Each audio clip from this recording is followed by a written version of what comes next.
My wife and I camped near Ashwood Lake, a quiet spot miles from the nearest town. We went there every summer, but this time, something was different. The forest was dead silent. No insects, no wind, just this stillness that made your skin crawl. That night, while we were eating by the fire, we heard something move near the waterline. Heavy footsteps, too slow and deliberate to be an animal. I shone my flashlight toward the lake, and for a split second, I saw it. A tall, pale shape, hairless, human-like, but wrong. The light hit its face, and its eyes reflected pure white.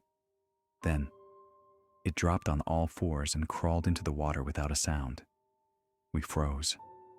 My wife whispered, "What was that?" I didn't answer.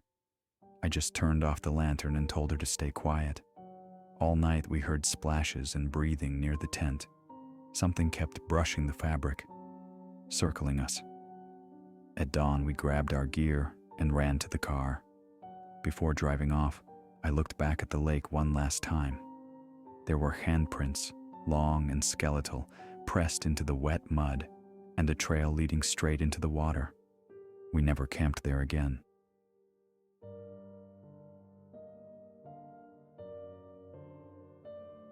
My friends and I were hiking in Black Hollow Woods when it started raining hard.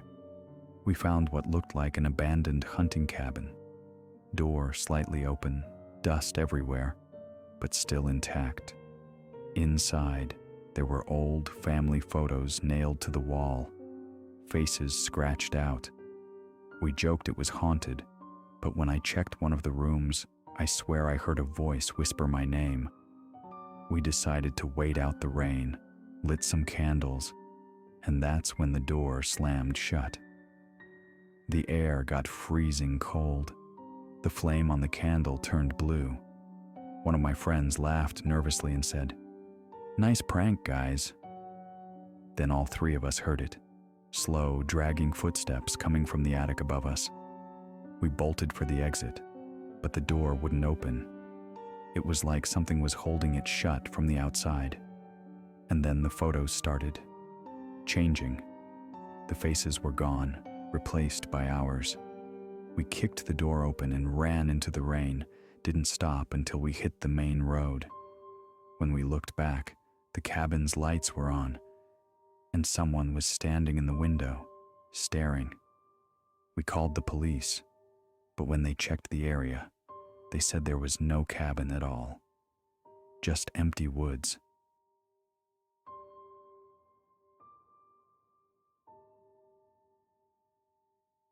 I like camping alone.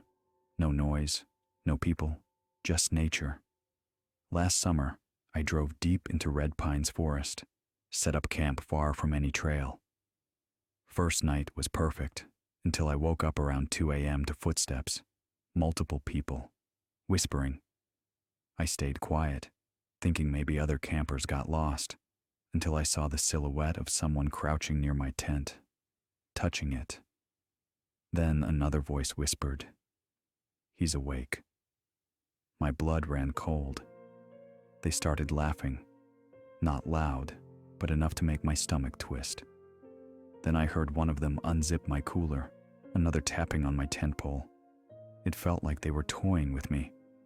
I grabbed my flashlight, shouted that I had a gun, total bluff, and they went silent. After a minute, I heard someone say, "Next time, we bring the knife." I didn't sleep the rest of the night. At sunrise, I ran for the car, didn't even pack. When I got home, I realized they'd left something hanging from my tent, a small, dirty bell with a note tied to it. It said, "We'll find you again when the forest's quiet. If you ever go camping alone, remember, sometimes the forest watches back." If you made it this far, you're brave. Subscribe for more true horror stories, and sleep with one eye open tonight.